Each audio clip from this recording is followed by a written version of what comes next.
ఎంత పని జరిగింది? మీనాక్షి, నువ్వన్నట్టు పట్నం వాళ్ళు మోసగాళ్లే సుమా. రాధ మరి రాదనుకున్నాను. వచ్చిన ఆమెను నా దగ్గర మరి ఉంచుకోదలుచుకోలేదు. అందుకోసమనే నిన్ను ప్రేమించాను, నమ్మించాను. కానీ కానీ ఇప్పుడు జరిగిందేమిటి? అకస్మాత్తుగా రాధ వచ్చి ఇంట్లో తిష్ట వేసింది. తను పొమ్మన్నా ఆమె కదలలేదు. నాకు తెలుసు ఆమె మొండిఘటమని. మళ్ళీ తన ప్రాణం మీదకు దాపురించింది. ఆమె సుఖపడదు, నన్ను సుఖపడనీయదు. బలవంతంగా ఈ గుదెబండను నా మెడకు కట్టి హాయిగా కన్ను మూశారు అమ్మా నాన్నలు. తను ఈ బండను వదిలించుకోలేక బాధపడుతున్నాడు. ఏమి చేయటానికైనా పసివాడు వేణు అడ్డు వస్తున్నాడు. వాడి కోసమని ఆమెను ఏమీ చేయలేకపోతున్నాను. ఏది ఏమైనా వాడిని మాత్రం వదులుకోలేను. వాడు వచ్చి రాని మాటలతో, వాడి చిలిపి చేష్టలతో నన్ను మైమరిపిస్తున్నాడు. నా రూపానికి ప్రతిబింబమైన వాణ్ణి ఎలా వదిలి ఉండగలను? ఇప్పుడేం చేస్తున్నాడో? నా కోసం ఇల్లంతా వెతుకుతూ రాధను అడుగుతూ ఉంటాడు. కొడుకు మనసులో మెదిలేసరికి చిన్నగా నవ్వుకున్నాడు. ఇంతలో ఎవరో కారు పక్క నుండి వెళుతూ డాక్టర్ బాబు కరణంగారింటికిగా మోసి వెళ్తున్నారన్నారు. చటుక్కున ఆలోచనల్ని పక్కకు నెట్టి కారులో నుండి బయటకు చూశాడు. అప్పుడే తాను రామమందిరం వరకు వచ్చేశాడు. తిరిగి కారును వెనక్కి తిప్పి కరణంగారి ఇంటివైపు పోనిచ్చాడు. ఇంకా నయం, కారును మీనాక్షి ఇంటివైపు తీసుకెళ్లలేదు. ఆలోచనలతో ఎక్కడికి వచ్చేది తెలుసుకోలేకపోయాను అని నొచ్చుకున్నాడు. ఇంటి ముందు కారు ఆగటంతోనే కరణంగారు ఆతృతగా వాకిట్లోకి పరిగెత్తుకు వచ్చాడు. ఆయన్ను చూస్తూనే గోపాల్ నవ్వుతూ, మీ వాళ్ళకి ఎలా ఉందో చూసిపోదామని వచ్చాను అన్నాడు. కరణంగారు చెయ్యెత్తి నమస్కరిస్తూ, చిత్తం, 3 రోజులై మళ్ళీ బాగుండటం లేదండి. నిన్ననే మీ దగ్గరకు వద్దామనుకున్నాను. మళ్ళీ మీరు రావటానికి ఇష్టపడతారో లేదో అనుకుని ముందిచ్చిన మందులే ఉంటే వాడుతూ ఉన్నాము అన్నాడు. ఇప్పుడు వచ్చాను కదా, పర్వాలేదులేండి. ఆమెను పరీక్ష చేసి మంచి మందు ఇస్తాను అన్నాడు. డాక్టర్ కారు దిగుతూ అప్పుడు చూశాడు. తన వెంట మందుల బ్యాగ్ తీసుకురాలేదని తెలుసుకున్నాడు. అసలు అతను మీనాక్షి కోసం బయలుదేరాడు. అందుకే మందుల మాట గుర్తు రాలేదు. తీరా ఇక్కడికి వచ్చాక మీనాక్షి ఇంటికి వెళ్ళటం బాగోదని ఇక్కడికి వచ్చాడు. పర్వాలేదు, రేపు ఆసుపత్రికి రమ్మంటే వాళ్లే వస్తారు అని సరిపెట్టుకున్నాడు. ఆ మధ్యాహ్నం 2 గంటలై ఉంటుంది. ఊళ్ళో ఎక్కువ జనసంచారం లేదు. పనుల కాలం గనుక ఎక్కువ మంది పొలాల్లోనే ఉన్నారు. డాక్టర్ గారికి భోజన సదుపాయాలన్నీ చూశాక అతన్ని కొంతసేపు పడుకోమని చెప్పి 1 గంటలో వచ్చేస్తానని పొలం వైపు వెళ్ళాడు కరణంగారు. ఇదే సమయమని లేచి కూర్చున్నాడు గోపాల్. ఇంట్లో ఎవరూ పెద్దగా అలికిడి లేదు. లలిత కూడా ఇంట్లో లోపల ఎక్కడో ఉంది. మెల్లిగా లేచి మీనాక్షి ఇంటివైపు బయలుదేరాడు. మీనాక్షి అప్పుడే పొలంలో ఉన్న తండ్రికి భోజనం ఇచ్చేసి వచ్చింది. ఇంతలో ఎవరో వీధి తలుపులు మెల్లగా తట్టడం వినిపించి వచ్చి తలుపు తీసింది. ఆశ్చర్యానందాలతో అలా నోటి మాట రాక నిల్చుండిపోయింది. అతన్ని లోపలికి రమ్మనమని చెప్పటం కూడా మర్చిపోయింది. గోపాల్ నవ్వుతూ, అలా చూస్తున్నావే మీనా, నేను అన్నాడు. అప్పటికి తేరుకున్న ఆమె, రండి లోపలకు అంది తను పక్కకు తొలుగుతూ. గోపాల్ లోపలకు రాగా తలుపు గడియ వేసింది. అక్కడే ఉన్న మడత కుర్చీ వాలుస్తూ, ఎప్పుడు వచ్చారు? ఇలా వచ్చి కూర్చోండి అంది. గోపాల్ ఆ కుర్చీలో కూర్చుంటూ, మీ నాన్న ఇంట్లో లేరా అన్నాడు. లేడు, పొలం వెళ్ళాడు. ఎప్పుడు వచ్చారో చెప్పారు కాదేం? చిరునవ్వుతో ప్రశ్నించింది తను. ఆ దిగువనే కూర్చుంటూ, ఉదయం 10 గంటలకే వచ్చాను. నీకోసమని వచ్చాను. నేరుగా ఇక్కడికి రావటం బాగోదని కరణంగారింటికి వెళ్ళాను. ఇదివరకటిలా సంతోషంగా మాట్లాడలేకపోతున్నాడు గోపాల్. ఆమెను చూస్తుంటే అతనికి భయం, దుఃఖం రెండూ కలిసి అతన్ని బాధిస్తున్నాయి. మీనాక్షి అతన్ని చూస్తూ, నా ఉత్తరం మీకు అందలేదనుకుంటాను అంది మెల్లగా. క్షమించు మీనా, నీ ఉత్తరం అందింది. సమయానికి పని ఉండటం వలన రాలేకపోయాను తలదించుకున్నాడు గోపాల్. పోనీలేండి, దీని గురించి మీరు బాధపడటం ఎందుకు? ఇప్పుడు వచ్చారుగా చిన్నగా నవ్వుతూ అంది. అతను తలెత్తకుండా అలానే ఉండిపోయాడు. అతని ధోరణి ఆమెకేమీ అర్థం కాలేదు. ఇన్నాళ్ళలా తనతో సంతోషంగా మాట్లాడలేదు. ఆదరంగా దగ్గరకు తీసుకోవటం లేదు. తనేం తప్పు చేసింది? తన మీద కోపం వచ్చిందేమో అనుకుంటే అలా కనబడటం లేదు. మరి అతను అలా ఉండడానికి కారణం ఆమెకు ఎంత ఆలోచించినా తెలియటం లేదు. మెల్లిగా అతని ముఖంలోకి చూసింది. ఎందుకంత మౌనంగా ఉన్నారు? నా మీద కోపం లేదు కదా? బలవంతంగా చిరునవ్వు నవ్వాడు గోపాల్. నీ మీద నాకెందుకు మీనా కోపం? అదేం లేదు. 4 రోజులైంది. ఒంట్లో బాగుండటం లేదు, కొంచెం నీరసంగా ఉంది అంతే. అతనికి ఒంట్లో బాగోలేదనటంతోనే మీనాక్షి గాబరాగా అతని దగ్గరికి వెళ్ళి ఒంటి మీద చేయి వేసి చూస్తూ, ఏం జ్వరం వస్తుందా బాధగా ప్రశ్నించింది. ఆమె చెయ్యి తన చేతుల్లోకి తీసుకుంటూ ఆప్యాయంగా నొక్కి పట్టుకున్నాడు. ఇప్పుడు తగ్గిందిలే మీనా, కొంచెం నీరసంగా ఉంది. ఆ అబద్ధాలతో ఆమె ముఖంలోకి చూడలేకపోతున్నాడు. ఏదైనా మాట్లాడకపోతే ఆమె మరీ బాధపడుతుందని నీవు కులాసాగా ఉన్నావా మీనా అన్నాడు. నా కులాసా మాటకేం కానీ మీతో ఒక ముఖ్య విషయం చెప్పాలి. ఏమిటి మీనా గాబరాగా ఆమె ముఖంలోకి చూశాడు.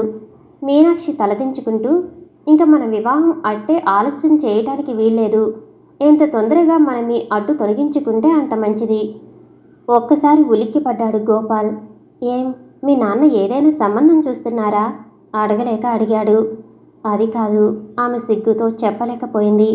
ఆశ్చర్యంగా ఆమెను చూశాడు గోపాల్. మరి మీనాక్షి అతని చేతుల్లో నుండి తన చేయి విడిపించుకుని 2 చేతుల్లో ముఖం దాచుకుంటూ, మీరు మీరు త్వరలోనే తండ్రి కాబోతున్నారు. సిగ్గుతో ముడుచుకుపోయింది మీనాక్షి.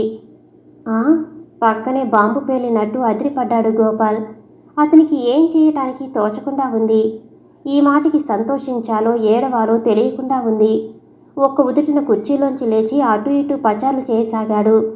అతను ఏ జవాబు చెప్పకపోగా లోలోన బాధపడ్డం చూసేసరికి మీనాక్షి మెల్లగా తల ఎత్తి అతన్ని చూసింది. అతనిలో ఎలాంటి సంతోష రేఖలు ఆమెకు గోచరించలేదు. వెంటనే భయపడిపోయింది. సిగ్గు విడిచి తనే మాట్లాడటానికి పూనుకుంది. ఏం మాట్లాడరు? ఈ విషయం మీకు సంతోషం కలిగించటం లేదా? తిరుగుతున్న వాడల్లా టక్కున ఆగిపోయాడు. గోపాల్ జాలిగా చూస్తూ చిన్నగా నవ్వాడు. ఆ నవ్వులో ఏదో విషం ఉన్నట్టు భయపడింది మీనాక్షి. ఏమిటి అలా నవ్వుతారు? నోరు విప్పి మాట్లాడారేం విసుగ్గా చూసింది. గోపాల్ గాఢంగా నిట్టూర్పు విడుస్తూ, జరగవలసిందంతా జరిగిపోయిందన్నమాట. అందుకే నేను మొదటే చెప్పాను మీనాక్షి. ఆనాడే మనం పట్నం వెళ్ళి రిజిస్టర్ మ్యారేజ్ చేసుకుంటే ఇప్పుడు ఇంత భయపడవలసిన పని ఉండేది కాదు. అప్పుడు ఏవో సాకులు చెప్తూ తప్పించేశావు. అతని మాటలు అర్థం కాక కలవరపాటుతో అతన్ని చూసింది. మీరేమంటున్నారో నాకు తెలియటం లేదు. ఆమెకు ఎలా చెప్పాలో అతనికే తెలియకుండా ఉంది. కొంతసేపు ఊరుకుని మెల్లగా చెప్పటం ప్రారంభించాడు. అయిందేదో అయిపోయింది. దాన్ని ఇలాగే ఉంచి మనం వివాహం చేసుకోవటం మంచిది కాదు. అందుకని చెప్పలేక ఆగిపోయాడు. చెప్పండి అయోమయంగా అడిగింది మీనాక్షి. మరేం భయపడకు మీనాక్షి, దాన్ని సులువుగా పోగొట్టేసి ఆ తర్వాత మనం వివాహం చేసుకుందాం అన్నాడు. నెత్తిమీద పిడుగుపడినట్టు తుల్లిపడింది మీనాక్షి. ఆపండి, మీరేనా ఈ మాటలంటున్నది? చెప్పండి, మనస్ఫూర్తిగా మీరే ఈ అన్యాయానికి ఒప్పుకుంటున్నారా? దుఃఖంతో మాట్లాడలేకపోయింది మీనాక్షి. ఈ సమయంలో కొంచెం మొండిగా ఆమెకు బోధపరచటం తప్ప మరో గత్యంతరం లేకపోయింది. ఎందుకు మీనాక్షి అలా బాధపడతావు?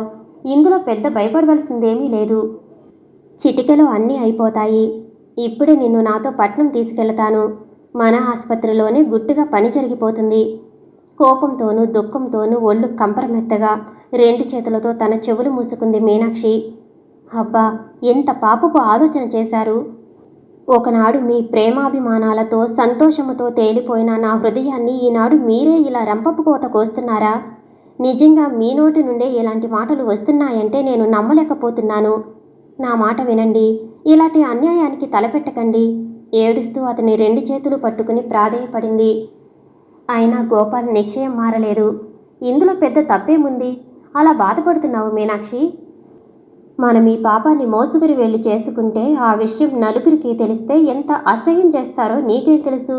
నీకు లోకానుభవం తక్కువ, అందుకే అమాయకత్వంలో అలా బాధపడుతున్నావు. ఈ పని చేయటం నాకు మాత్రం ఇష్టం అనుకున్నావా? కానీ ఏం చేయటం? ఇంతకన్నా చేయవలసిందేముంది? ఇందులో నా స్వార్థమేమీ లేదు. నీ మంచి కోసమే చెబుతున్నాను. నా మాట విని ఒప్పుకో అన్నాడు గోపాల్. ఛీ, అసహ్యంతో చేదరించుకుంటూ అతని చేతులు విసిరికొట్టింది మీనాక్షి. నా మంచి? అవును, ఇదంతా నా మంచికే జరిగింది. అసలు మంచి అనే పదానికి అర్థమేమిటో నాలాంటి పల్లెటూరి మొద్దుకు ఈనాటికి తెలిసింది. అవును, అమాయకురాలైన ఒక ఆడదాన్ని అన్యాయంగా మోసగించటము ఒక మంచి పనే. మన ప్రేమకు ఫలితంగా ఓ రూపం తయారవుతుంటే దాన్ని నాశనం చేద్దామనుకోవటం మంచి పనే. అన్నీ మంచి పనులే. కానీ నేనే చెడిపోయాను. మోసంతో వంచబడ్డాను.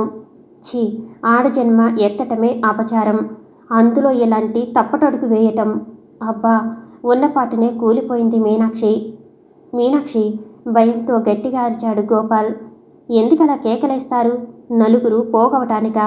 మరేం పర్వాలేదు, ఈ మొండి ప్రాణం ఇంత వేగం పోయేటట్టు లేదు. కానీ కానీ నిజం చెప్పండి, మీరు ఇంతకన్నా ఏమీ చేయలేరా? నా కడుపులో చిచ్చు పెట్టి వెళ్ళిపోదామని వచ్చారా? గోపాల్ జవాబు చెప్పకుండా తలవాల్చుకున్నాడు. అవును, మీరెందుకు సమాధానం చెప్తారు?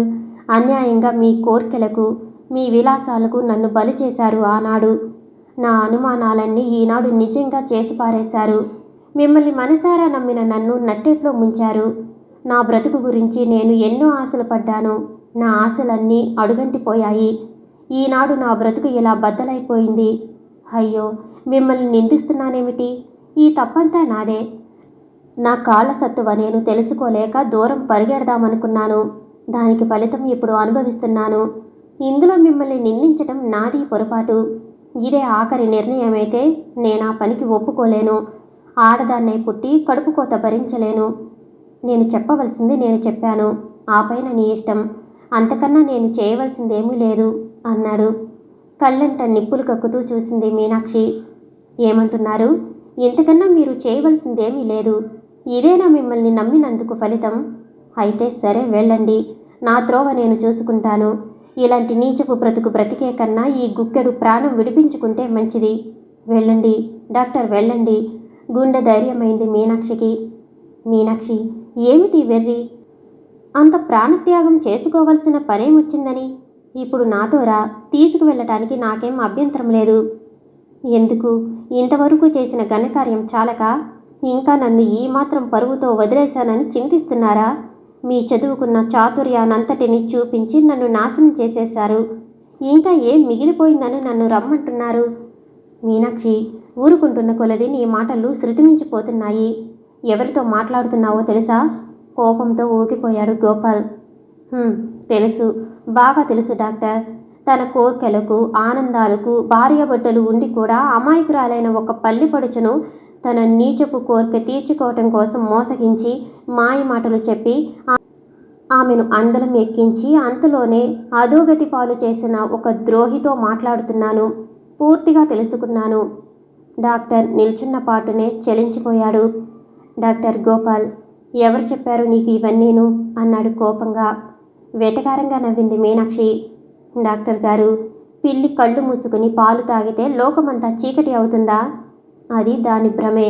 మీ రహస్యం నాకు ఎలా తెలిసిందా అని ఆశ్చర్యపోతున్నారా? మొన్న మా అన్నపూర్ణ తండ్రి హాస్పిటల్కు వచ్చినప్పుడు మీ బాబును చూశాడట. అక్కడి వాళ్ళంతా ఆ అబ్బాయి మీ కొడుకు అని తెలుసుకున్నారట. వాళ్ళు ఇక్కడ చెప్పుకోగా విన్నాను. అయినా మొదట్లో నేను నమ్మలేకపోయాను. కానీ తర్వాత మీ కొడుకు మీలాగే ఉంటాడని వాళ్ళు పొగుడుతూ ఉంటే విని అర్థం చేసుకున్నాను. అప్పుడే నేను మోసపోయానని కుమిలిపోయాను. మీరు మరి ఇక రారని కూడా అనుకున్నాను. ఎందువల్లో మళ్ళీ వచ్చారు. బహుశా నేను ఇంకా పూర్తిగా నాశనము అవలేదేమో అని అనుకున్నారేమో. కానీ నేను అప్పటికే నాశనమయ్యానని మీకు తెలియదు. నాలాంటి దురదృష్టవంతురాలికి ఇలాంటివి వేగమే అనుకుంటాయి. నా పాప ఫలితాన్ని మోసుకుంటూ నేను ఇలా జీవితం వెళ్ళవించవలసిందే డాక్టర్. నాలాంటి ఆడదానికి ప్రపంచంలో ఎలాంటి గౌరవం అంటూ ఉండదు. ఇప్పుడు చెప్పండి డాక్టర్, నా పాపానికి ప్రాయశ్చిత్తం ఏమిటో? నన్ను ఎలా ఈ లోకంలో జీవించమంటారో అది కూడా మీరే సెలవియ్యండి. మీనాక్షి, ఎందుకిలా నా హృదయాన్ని పట్టుకు పీడిస్తున్నావు? అసలు జరిగిన విషయమంతా చెప్తాను, శాంతంగా విను. పశ్చాత్తాపంతో కన్నీళ్లు కార్చాడు డాక్టర్ గోపాలరావు. మీరేమీ చెప్పొద్దు. చెప్పినా నేను వినదలుచుకోలేదు. మీ కొడుకును చూసుకుని మీరు మురిసిపోతున్నారే. ఈ బిడ్డ మాత్రం మీ బిడ్డ కాదు. మీ రక్తంలో రక్తం కాదు. ఈ నిశ్చయమే మీ కొడుకు యందు ఉంటే మీ హృదయం ఎంత తల్లడిల్లిపోయేది. మీనాక్షి నిలువునా వణికిపోయింది. ఎందుకలా శాపనార్థాలు పెడతావు? నాతో వచ్చాయి, నిన్ను ఎప్పటిలా చూసుకుంటాను. వాళ్ళందరి విషయం నీకు అనవసరం అన్నాడు ధీమాగా. అంతేనా డాక్టర్? ఇంకా ఏమైనా ఉందా? నాలాంటి వాళ్ళు ఇంకా ఎంతమంది అమాయకుల్ని బలి చేశారో. మీ రాతి హృదయాలకు వాళ్ళ ఏడ్పులు వినిపిస్తున్నాయా? నిజం చెప్పండి డాక్టర్. నేనేం పాపం చేశానని నన్ను ఈ విధంగా నడివీధిలోకి లాగారు? మీ పశు వృత్తికి నేనే దొరికానా? పోనీయండి. ఇప్పటితో నన్ను మరిచిపోయి ఈ విషయాన్ని ఏనాటికైనా పైకి పొక్కనీయకండి. అదే నేను మిమ్మల్ని ఆఖరిసారిగా కోరుకుంటున్నాను. ఇటుపైన నాకు ఉత్తరం కూడా వ్రాయవద్దు. ఇది ఒక కలగా మర్చిపోకండి. దయచేసి వెళ్ళండి డాక్టర్, వెళ్ళండి. మిమ్మల్ని చూస్తుంటే నా మీదనే నాకు అసహ్యమేస్తుంది. ఈ మలినమైన శరీరాన్ని ముక్కలు ముక్కలుగా కోసుకోవాలనిపిస్తుంది. వెళ్ళండి. హృదయం బద్దలైపోయినట్టు మౌనంగా రోదిస్తుంది. డాక్టర్ ఏమీ చేయలేని స్థితిలో నిశ్శబ్దంగా బయటకు నడిచాడు. ఆ వెంటనే అక్కడ ఉండటానికి ధైర్యం చాలక పిరికి పందల కారుతో సహా తన ఊరికి పారిపోయాడు. అంతే. ఆనాటి నుండి ఆ ఊరి ముఖమే చూడటానికి భయపడ్డాడు డాక్టర్ గోపాలరావు. ఆ రోజు నుండే మీనాక్షికి బ్రతుకు మీద రోత పుట్టింది. మరి కొన్నాళ్లలో తన పాపం బయటపడుతుంది. అప్పుడు తను ఎలాగూ నలుగురు ఎదుట తల ఎత్తుకుని తిరగలేదు. తన తప్పిదానికి తన తండ్రి కూడా బ్రతికినన్నాళ్ళు కుమిలిపోవలసి వస్తుంది. ఎలాగైనా ఈ జీవితం ఎప్పటితో ముగించేసేయాలి. ఒకనాడు సాయంకాలం అన్నపూర్ణ కన్నా ముందు కాలువకు బయలుదేరింది. బిందె గట్టున పెడుతూ చుట్టూ ఒకసారి చూసింది. ఒకానొక రోజున జీవితంలో ఉన్న మాధుర్యం ఏమిటో రుచి చూపించింది ఈ స్థలం. కానీ ఈనాడు ఆ జీవితాన్ని చేదుగా మార్చి బ్రతుకు మీద రోత పుట్టించింది. మృత్యుదేవత తన కమ్మని కౌగిటిలో చేర్చుకోవటానికి తన అమృత హస్తాలు చాచి నన్ను రమ్మనమని పిలుస్తుంది. వెళతాను, సంతోషంగా వెళతాను. ఆ గంగమ్మ తల్లి చల్లని కడుపులో నన్ను దాచుకుంటుంది. వెర్రిగా కాలువ పక్కన ఉన్న నేల నుయ్యి దగ్గరకు పరిగెత్తింది. గాబరాగా చుట్టూ ఒకసారి మళ్ళీ చూసింది. కనుచూపు మేరలో ఎలాంటి అలికిడి కనిపించలేదు. పైట చెంగు తీసి నడుం చుట్టూ గట్టిగా దోపుకుంది. ఒక్క క్షణం రెండు కళ్ళు మూసుకుని చేతులు జోడించింది. తల్లి గంగమ్మ తల్లి, ఈ ఆపదలో నీవే నన్ను దగ్గరకు చేర్చుకోవాలి తల్లి. నేను కాని పని చేసి మోసపోయాను. జీవితంలో ఒక్కరికైనా హృదయాన్ని అర్పించుకున్నాను. ఈ మలినమైన శరీరాన్ని మోసుకుని ఎప్పటిలా నలుగురిలో తిరగలేక నీ ఒడిలోకి వస్తున్నాను. నా తప్పిదం మన్నించి నన్ను నీలో కలుపుకో తల్లి. గుండె నిటువ చేసుకుని ముందుకు దూకపోయింది. తన వెనకాలే ఎవరో కిలకిలా నవ్వినట్లయింది. భయంతో వెనక్కి తిరిగి చూసింది. నూతి అంచున ఉన్న మామిడి చెట్టు తొర్రలో ఒక పక్షి ఏదో ఆహారం తన నోటితో తన పిల్లలకు తినిపిస్తుంది. ఆ పిల్లలు సంతోషంతో వచ్చిరాని చిన్న రెక్కలు కొట్టుకుంటూ తల్లి నోటిలో తమ నోటిని పెట్టి ఆహారం అందుకుంటున్నాయి. ఆ దృశ్యాన్ని చూసిన మీనాక్షికి ఒళ్ళు పులకరించింది. ఆమెలో కూడా మాతృహృదయం పొంగి పొరలింది. తాను చేయబోయిన పని మరిచిపోయి ఆ పక్షుల వైపు చూస్తూ ఉండిపోయింది. వాటిని చూస్తున్న కొలది ఆమెకు బిడ్డయందు మమకారం పెరిగింది. తనకు ఓ బిడ్డ పుడుతుంది. తను ఇలాగే ఆ బిడ్డకు అన్ని రకాలు తినిపించవచ్చు. ఒక్కసారి కడుపులో ఏదో మెదిలినట్లయింది. అమ్మా, పుట్టి భూమి మీద పడక మునిపే నన్ను చంపేస్తావా అని ఆక్రోశించింది కడుపులో చుట్టూ భయంతో తిరుగుతున్న ఆ బిడ్డ. మీనాక్షి హృదయం 1000 రంపాలతో కోస్తున్నట్లయింది. బాధతో నలుచుకుపోతూ, లేదు లేదు తల్లి, నాతో పాటుగా నిన్ను చంపలేను. ఎన్ని కష్టాలు పడైనా, ఎన్ని అవమానాలు భరించైనా నిన్ను కంటాను. ఈ పవిత్రమైన భూదేవి ఒడిలోకి నిన్ను తీసుకువస్తాను. చేసిన తప్పు కప్పిపుచ్చుకోవటానికి బిడ్డను చంపుకున్న రాక్షసిని కాలేను. నేను ఎంత మోసపోయినా నా బిడ్డ నాకు కావాలి. నా బిడ్డ కోసమైనా నేను బ్రతికి ఉంటాను. కడుపులో బిడ్డ కాళ్ళు తన్నుకుంటూ ఏడుస్తుంటే అన్యాయంగా ఆత్మహత్య చేసుకోలేను. నాతో పాటుగా మరో ప్రాణాన్ని నాశనం చేయలేను. వద్దు, ఈ పాపానికి తోడు మరో పాపం చేయలేను. భయంతో అక్కడి నుండి దూరంగా పారిపోయి వచ్చి కాలువగట్టున స్పృహ తప్పి పడిపోయింది మీనాక్షి. అప్పుడే కాలువకు వచ్చిన అన్నపూర్ణ మీనాక్షి పడి ఉండటం చూసి భయంతో కెవ్వుమంది. వణుకుతూ దగ్గరకు వెళ్ళి ఒంటి మీద చేయి వేసి చూసి పిలిచింది. జవాబు రాకపోయేసరికి తడబడుతూ కాలువ దగ్గరకు వెళ్ళి దోసెటుతో నీళ్లు తెచ్చి మీనాక్షి ముఖాన చిలకరించింది. మీనాక్షి తుల్లిపడి లేచి కూర్చుంది. మీనాక్షి లేచినందుకు అన్నపూర్ణ సంతోషిస్తూ ఆమె పైట చెంగుతోనే మీనాక్షి ముఖం తుడుస్తూ, ఎందుకే మీనాక్షి అలా పడిపోయావు? ఏమైంది? అంది ఆతృతగా. మీనాక్షి జరిగిన సంఘటనలన్నీ ఒక్కొక్కటే జ్ఞాపకం తెచ్చుకుని బావురుమంటూ అన్నపూర్ణ ఒడిలో పడి రోదించింది. మీనాక్షి ధోరణి అన్నపూర్ణకేం అర్థం కాలేదు. ఒకవేళ వాళ్ళమ్మ జ్ఞాపకం వచ్చిందేమో అనుకుంది. అప్రయత్నంగా అన్నపూర్ణ కళ్ళంట కూడా కన్నీళ్లు జలజల చెంపల మీదుగా జాలువారాయి. మెల్లిగా మీనాక్షి తల నిమురుతూ, ఊరుకోవే, ఎందుకలా గుండె పగిలిపోయేలా ఏడుస్తావు? అసలు ఇంతకు ఏమి జరిగింది? ఎందుకే ఏడుపు? లాలనగా అడిగింది అన్నపూర్ణ మీనాక్షిని. ఆమె ఒడిలో నుండి లేచి 2 చేతుల్లోనూ ముఖం దాచుకుంటూ, నా బ్రతుకంతా బద్దలైపోయింది అన్నపూర్ణ. నేనెలా నలుగురిలో తలెత్తుకు తిరిగేదే? దుఃఖంతో గొంతు పూడుకుపోయి మాట పెగల్లేదు మీనాక్షికి. ఆమె మాటలు విని అన్నపూర్ణ నిర్ఘాంతపోయింది. ఏమిటే నీ మాటలు? నాకేం తెలియలేదు. నీకొచ్చిన కష్టమేమిటో నాతో చెప్పు. నీ ప్రాణానికి నా ప్రాణం అడ్డు వేస్తాను. జరిగింది జరిగినట్టు చెప్పు. ఎందుకలా భయపడతావు? మీనాక్షి సందేహంగా అన్నపూర్ణ ముఖంలోకి చూసి తల వంచుకుంది. అది గమనించిన అన్నపూర్ణ మీనాక్షి తలను చేత్తో పైకి ఎత్తి, నన్నే అనుమానిస్తున్నావా మీనాక్షి? నీ కష్టం నా కష్టం కాదు.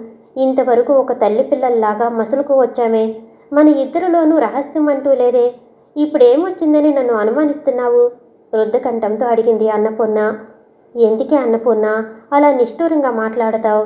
నిన్ను కూడా దూరం చేసుకుంటే నేనసలే బ్రతకలేనే. నా కష్టాలు నీతో కాక ఇంకెవరితో చెప్పుకుంటాను? కానీ ఈ రహస్యం మన ఇద్దరి మనస్సులోనే ఉండిపోవాలి. మరో మనిషికి తెలియకూడదు అన్నది దీనంగా. పిచ్చిదానా, నీ భయం నీదే కానీ ఈ అన్నపూర్ణ చెవియబడ్డ విషయం ఆ పరమేశ్వరుడికైనా తెలియదని నీకు మాత్రం తెలియదు. నీవంతగా భయపడుతున్న ఆ మాట ఏమిటో నాకు వేగంగా చెబితే కానీ వీల్లేదు. మీనాక్షి తనకు జరిగిన అన్యాయానంతటినీ పొసగుచ్చినట్లు అన్నపూర్ణతో చెప్పింది. అన్నపూర్ణ మీనాక్షి చెప్పినవన్నీ తన చెవులతో స్వయంగా విన్నా నమ్మలేక చలించిపోయింది. మీనాక్షి, ఇదంతా జరిగిందేనా? మగవాడి పేరెత్తితేనే మండిపడే నువ్వు ఆ దుర్మార్గుడికి ఎలా లొంగిపోయావే? మన ఊళ్ళో కుర్రకారంతా నీకేసి కన్నెత్తి చూడటానికే భయపడేవారే. అలాంటి ఆ దుష్టుడికి ఎంత ధైర్యం వచ్చిందే? అందులోనూ పట్నం వెధవలంతా మాయముండా కొడుకులన్నీ తిట్టేదానివే. అలాంటి నీచుని మోసంలో పడిపోయావా? ఎంత పని చేశావే మీనాక్షి. నేను కలలో కూడా అనుకోని పని జరిగింది. ఆ పాపిష్టి వాడికి అలా అనటానికి నోరెలా వచ్చిందే? నిన్ను తినటానికే కాబోలు ఈ ఊళ్ళో అడుగుపెట్టాడు. వాడిల్లు సర్వనాశనమైపోను. వాడికేం పోయే కాలం వచ్చిందని బంగారం లాంటి దాన్ని నాశనం చేశాడు. అంత చేతకాని వెధవ ఒకరిని పాడు చేయటానికి ఎందుకు తయారయ్యాడో? చదువుకున్న వెధవట. ఇదేగా మోసు వాడి చదువంతా. ఇలాంటి దుర్మార్గులు తమ విలాసాల కోసం ఎంతమందిని బలి చేస్తున్నారో. వాళ్ళ పాపం పండే రోజు ఏనాటికైనా వస్తుంది కానీ రాకపోదు. అంతవరకు మౌనంగా ఏడుస్తూ అన్నపూర్ణ శాపనార్థాలు వింటున్న మీనాక్షి సహించలేకపోయింది. ఊరుకోవే అన్నపూర్ణ, అతన్నెందుకు అనవసరంగా తిట్టడం? నా కర్మ ఇలా ఉంది. ఇందులో ఒకరిని అని అనవలసిన పని లేదు. నా కళ్ళ కావరమే నన్ను ఈ స్థితికి ఇచ్చింది. అప్పుడు వసుమత్తులో వెనక ముందు ఆలోచించకుండా తప్పటడుగు వేశాను. ఇప్పుడు అనుభవిస్తున్నాను. నాలాంటి పాపిని నిలువున కొరత వేసినా తప్పు లేదు. ఈ ఆఖరి దశలో ఆ ముసలాడికి తీరని అవమానం తెచ్చిపెట్టాను. నా వల్ల ఆ ముసలాడు తల ఎత్తుకుని తిరగలేక కృషించిపోతాడు. ఎందుకే అన్నపూర్ణ నాకు ఈ పాపిష్టి బ్రతుకు? నేను ఈ తప్పు చేసినందుకు అమ్మే ఉంటే నన్ను తన కడుపులో పెట్టుకుని దాచుకోదా? తల్లి చాటు బిడ్డ ఎంత చేసినా పైకి రాదంటారు. నాకు ఆ అదృష్టం కూడా లేదు. గుండె బాదుకుంటూ విలపించింది మీనాక్షి. ఆమె దుఃఖం చూసి అన్నపూర్ణ హృదయం పగిలిపోయింది. ఇద్దరూ కొంతసేపు అలా రోధించారు. ఆ తర్వాత అన్నపూర్ణ కొంతసేపు ఏదో ఆలోచించి మీనాక్షిని ఓదార్చి, మనం ఇలా ఏడుస్తూ కూర్చుంటే ఓదార్చే దైవం లేడు మీనాక్షి. మనకు మనమే ఏదో ఒక ఆలోచనకు రావాలి. నీవు ధైర్యంగా ఉండు. ఆ పనులన్నీ నేను చూసుకుంటాను. ఆ భగవంతుడే మనకు సాయపడతాడు. అన్నపూర్ణ మాటలు మీనాక్షికి అర్థం కాలేదు. వెర్రిదానిలా అన్నపూర్ణను చూసింది. పర్వాలేదు, భయపడకు అని మీనాక్షి చెవిలో ఏదో చెప్పింది అన్నపూర్ణ. అన్నీ బాగానే ఉన్నాయి కానీ నాన్నకు తెలియపరచటం నాకిష్టం లేదే. నీకు తెలియదు, ఊరుకోవే. నాన్నతో చెప్పకుండా ఎలా అవుతుందనుకున్నావు? నేను నచ్చ చెబుతానుగా, నీకెందుకు? నీవు మాత్రం ఇంకెప్పుడు ఇలా ప్రాణం తీసుకోవటానికి పూనుకోకు. చచ్చేమి సాధించాలని? మరి కొంచెం పాపం మూటగట్టుకోవటం తప్ప. ఏది నా చేతిలో చేయి వెయ్యి మృదువుగా మందలిస్తూ చేయి చాపింది అన్నపూర్ణ. మీనాక్షి నిర్లిప్తంగా అన్నపూర్ణ చేతిలో తన చేయి వేసి, చచ్చేదాన్నైతే గంట క్రితమే చద్దును. ఇంకా నాకు ఈ ప్రపంచంతో పని ఉంది. సరే, ఇంటికి వెళ్ళి మాట్లాడుకుందాంలే. నీళ్లు పట్టుకుపోదాం. మనం వచ్చి చాలాసేపైంది. అన్నపూర్ణ మీనాక్షి చెయ్యి పట్టుకుని లేవతీసి ఇద్దరి బిందులు తానే ముందుకొచ్చి ఒడ్డున పెట్టింది. ఆ తర్వాత వాళ్ళ బిందులతో ఇళ్లకు చేరారు. తన ఇంట్లో బిందు దింపేసి ఒక్క పరుగున మీనాక్షి ఇంటికి వచ్చేసింది అన్నపూర్ణ. ఇద్దరూ పెరట్లో అరుగు మీద కూర్చుని మెల్లగా మాట్లాడుకుంటున్నారు. నీవేం భయపడితే మీనాక్షి, అంతా సవ్యంగా జరిగిపోతుంది. ముందు మనం అన్నీ తయారు చేసుకుని ఆ తర్వాత పెదనాన్నతో చెప్తాను. ఈ వారం లోపునే మనం వెళ్ళకపోతే అట్టే ఆలస్యమైతే ఊళ్ళో వాళ్ళు నిన్ను పసికట్టేస్తారు. అందుచేత తొందరగా వెళ్ళిపోవటం మంచిది. అలాగే, నీకెలా ఇష్టమైతే అలా చెయ్యవే, విసుగ్గా అంది మీనాక్షి.